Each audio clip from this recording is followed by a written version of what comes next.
Alright, so around 1:45, we were confronted by two officers from 52 Division, Officer M. Vandal and K. Bradfield, and M. Vandal did most of the talking.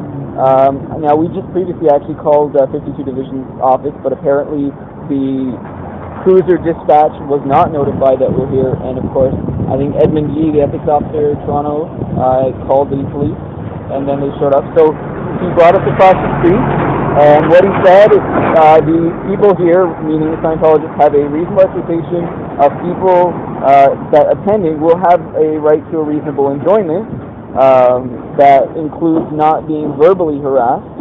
And then he also said that the Guy Fawkes mask, which has been worn many, many times before, could be interpreted as intimidating. So he's moved us across the street. We're still protesting.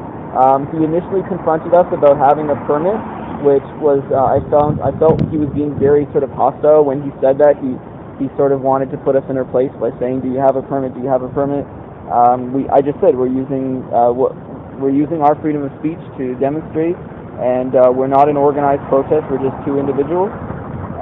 So I guess that pretty much stopped that, because at least he had to acknowledge, even though he didn't say it, that we do have a right to demonstrate without a permit or whatsoever. So I don't know if a permit is what we're going to need to get us back across the street, but if it costs like $1,000 or whatever, then forget it.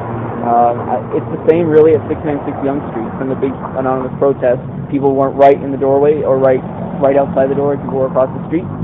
So maybe that's what it's going to be. The only thing I can think of is that now that we're across the street, we're just going to have to be louder and maybe talk with David Love about what rights we have, because I'd like to see us back on that sidewalk next time. He should have been here.